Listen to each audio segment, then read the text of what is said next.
It just sits there, mocking us. Pikachu's face in the Pokemon 25th anniversary.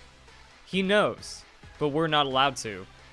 And that is what I'm going to be talking about in today's video. What is possible for the Pokemon 25th anniversary? Because I'm excited. I can't wait to see what Game Freak is up to. The Pokemon 25th anniversary is going to be massive, regardless of what you think about what Pokemon has been doing the last couple of years. You didn't like Let's Go, you didn't like Sword and Shield, you didn't even like whatever happened in Generation 7. Well, now this is 25 years of Pokemon. All of your love, all of your appreciation for the series coming together for a massive celebration. Pokemon 2021 is going to be huge in a multitude of ways. We got new Pokemon Snap coming out. There, that's all you need to be happy again as a Pokemon fan. Pokemon Unite, and then whatever else is happening for the main series Pokemon games. So let's start with the obvious one, Sinnoh Remakes. What would Diamond and Pearl version look like on the Nintendo Switch? And is it even something we should consider as a possibility? Well, I went through like the main series Pokemon game releases, and oh yeah, I was actually surprised because I don't rely on trends. I don't think that looking at trends mean like, well, we get a new evolution every even generation, therefore we're going to get one generation 8. Oh.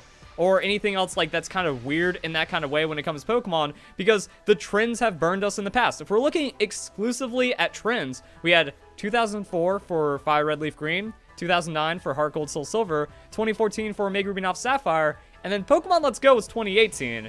But Pokemon Let's Go really isn't a part of the direct remakes. That's kind of its own thing. And even Game Freak has said in interviews, you know, they want to have the Let's Go main series and then the core main series and just kind of have them take separate paths and see what happens. So even then, it's 2018, so that wouldn't make the 2019 prediction. Pokemon Sword and Shield happened, they dropped DLC, and now everything's offset. But man, when you compare Omega Ruby and Alpha Sapphire at 2014 and then potential Diamond and Pearl remakes at 2021, there's no reason not to. And after Omega Ruby and Alpha Sapphire, it pretty much cemented, or at least confirmed, like, yeah, Game Freak wants to remake older Pokemon games in a timely and reasonable manner, and they just want to make them better. Like, that's the biggest thing about Sinnoh Remakes. We all want to see 3D Sinnoh pushed to the limits, giving us all the new quality of life, all these crazy changes, and then just gaining on top of whatever happened in the generation. So that's going to be really hype. And it just kind of takes another flow where it's like, okay, Generation 1, Game Boy Advance, Generation 2, DS, Generation 3, 3DS, Generation 4, Nintendo Switch, and that's when you start getting some weird stuff with the Nintendo Switch as well. The Wii had a 6-year lifespan. The Wii U had a 5-year lifespan. Nintendo wanted to cut that one out real quick. Nintendo Switch has been incredibly successful. It's one of the most successful things that Nintendo has ever done, but by the time Pokemon Diamond Pearl remakes come out, November 2021, most likely, that's 4.5 years into Nintendo Switch.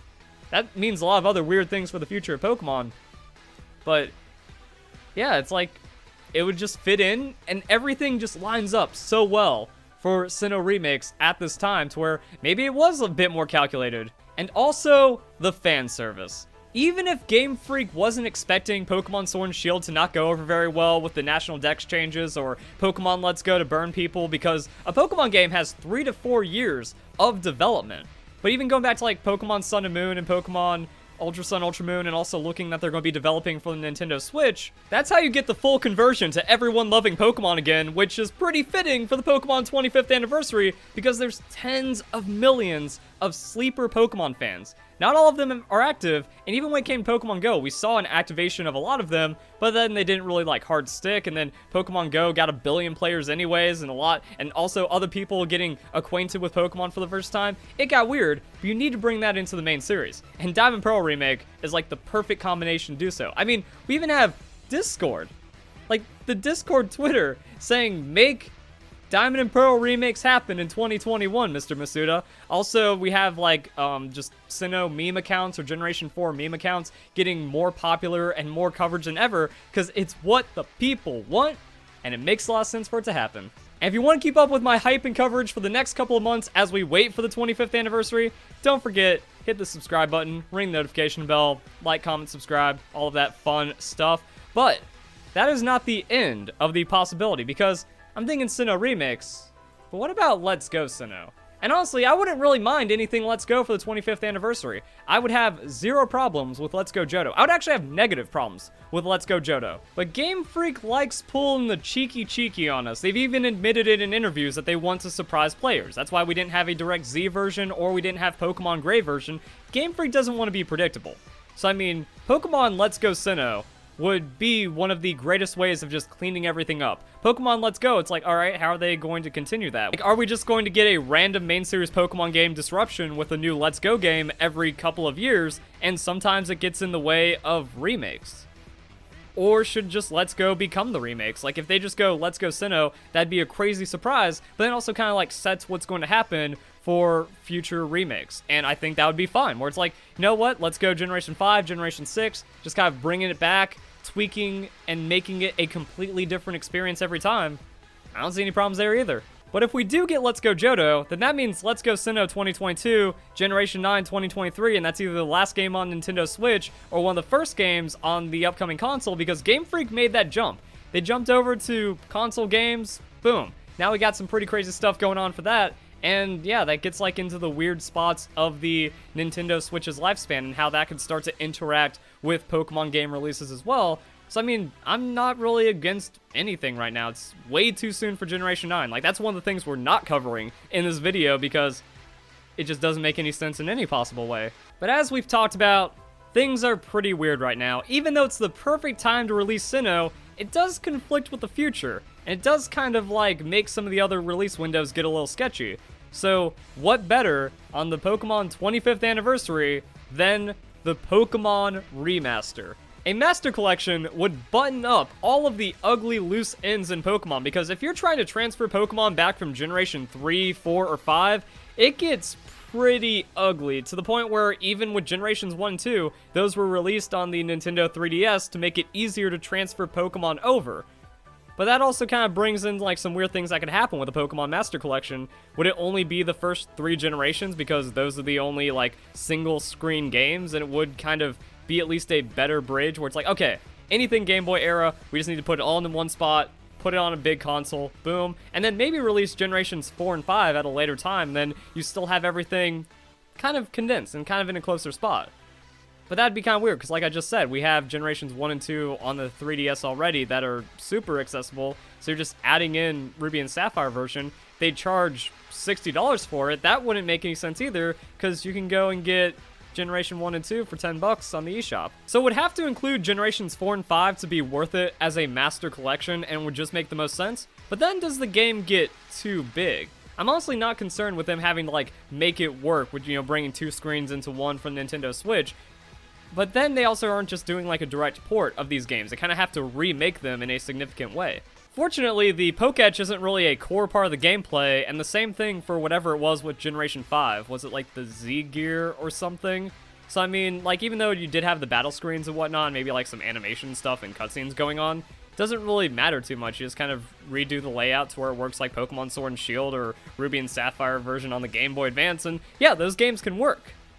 But is that too much? Is that too much to expect from Game Freak, even though that would be like the ultimate ideal thing? Is that how big the Pokemon Company is planning on going for the 25th anniversary? To bring us everything Pokemon up into a modern era onto the Nintendo Switch. And I can only dream of how cool it would be from there, because we already saw for the 35th anniversary, a very significant part of Mario's history, they did 3D All-Stars. And I could, like, it's just so dreamy to think about what would happen with those games. With like, I can just go to the menu and I can select any of the old Pokemon games and I can do whatever I want with them. I could have different playthroughs going on. I could have transfer into Pokemon Home. That would also be like one of the most hype things ever for me. It's just kind of like going into Pokemon Home, being like, yeah, I'll just pick some Pokemon from Ruby version today, bring over some Diamond and Pearl, and oh hey, we got some cool Generation 1 things I've been cooking up, so let's move them over as well. Like, the older Pokemon games are timeless. You can just go back and play them.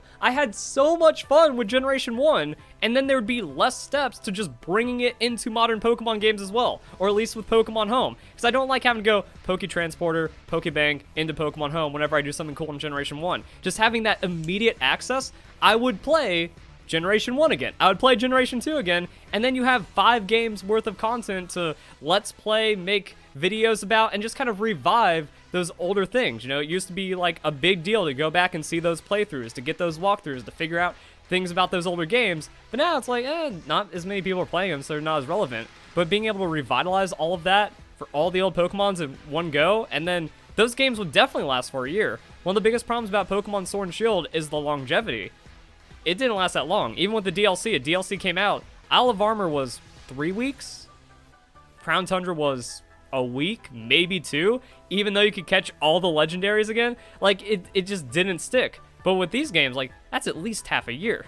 That's at least going to put you into the next new Pokemon game announcement. You know, we don't need Pokemon Day 2022 to have any main series Pokemon game announcement. If I'm still trying to get through Generation 4 at that point, I still have to get through Generation 5 after that, and then, heck, might as well go through and just kind of finish off some of the save files before summer happens. Now, Pokemon Master Collection is what I want the most. The more I talk about it, the more I think about it, the more I want it. But I think it might even be too ambitious for the 25th anniversary. I still think it's possible. I still think it's cool, but Diamond Pearl remakes seem way more likely. And even then, some kind of like weird way of consolidating Pokemon Let's Go, I could see happening before a Master Collection like this.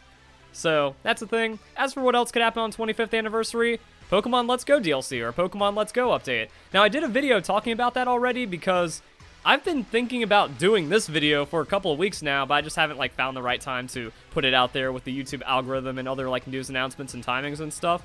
But it's like, yeah, after that video, it's like, go watch that if you want to hear my thoughts on Pokemon Let's Go DLC. The only thing I missed was the Sevi Islands, because I honestly forgot about them. It was like, yeah, Sevi Islands would be a cool update, just a large update that introduces future generation Pokemon into Pokemon Let's Go to kind of just revitalize it for a little bit. They're making a bit of a push. The game's getting a lot of sales. They did a little update, generate more sales, capitalize on the newer player base. I think it's possible. And it would also kind of like create some weird things where it's like, well, they could do a massive Let's Go update in spring or summer, and then that would free up time for Game Freak to work on something for the main series game, for a larger release at the end of the year, and it would still keep a lot of Pokemon fans happy. Or the announcement could be something that none of us are expecting. Now, I honestly can't even fathom anything Game Freak could be working on that'd be beyond that except for like an MMO. You know, it's either going to be Sinnoh Remakes, the Master Collection, something Let's Go related, or a crazy Pokemon MMO project, or maybe they just give us the Pokemon Unite release date. But like, we need that. We need to know what's happening at the end of 2021. We also need the next main series Pokemon project that Game Freak is working on. So if there is something that no one's really predicted yet, or that isn't like one of the more likely things, that's also something to kind of be a little excited for on the 25th anniversary, because Game Freak is the wild card. The only other thing I could think about is like Pokemon Sword and Shield DLC 3. That's like the least likely thing. That's like the not going to happen, but then the Generation 9 thing is like the impossible. I know that some people were probably going to mention it, so I did want to put it in this discussion, but that's not happening. As for other things, that's like, who knows what the Pokemon Company is going to be up to? Can we just get Pokemon Battle Revolution 2? However, because of new Pokemon Snap, I don't think Pokemon Battle Revolution 2 is going to make any sense. Like, that would be too many side series games, or like, you know, too many spin-off games in too short amount of time. So I think because of new Pokemon Snap, which I'm like I said, like that's enough to just be excited for. Like that makes all of 2021. I honestly don't care what happens after new Pokemon Snap 2. So then we have to wait till 2022 for Pokemon Battle Revolution 2, and that's kind of it. So yeah, there's a lot of good potential. But at the same time, even if like something really weird happens, or maybe they just announce they're not doing a main series game this year so they can make the 2022 game be as great as possible, like I would honestly be okay if it was summer 2022 for any of the things that we talked about in this video. Like I'd be down with that, because if Pokemon Unite is big, I mean, League of Legends has been around for over a decade now, and it's still going really strong. So I mean, if Pokemon Unite gets like some kind of massive scene or esports support for something Worlds 2021 Pokemon, even like we even saw Pokken get adopted into the play Pokemon competitive scene. Pokemon Unite gets that. It's like, yeah, you got a year's worth of game. You have years worth of game. Pokemon Go has been lasting for years now. It had a dip and then it's come back pretty strong as well. So like Pokemon Go is still going good. If Unite just becomes that, I'm down with it. And then we have new Pokemon Snap as our big like console Pokemon game fix. I don't see any problems, so that could happen too. we just get a not main series Pokemon game announcement, but that wouldn't be the end of the world because like everything else is looking so strong for Pokemon. So hope you guys enjoyed the video. Like I said, I like doing these discussions. I want to keep that hype going until we actually find out what's happening, but it's looking good all over. So hope you guys enjoy the video. Hope you all have a nice day. Thank you very much for watching.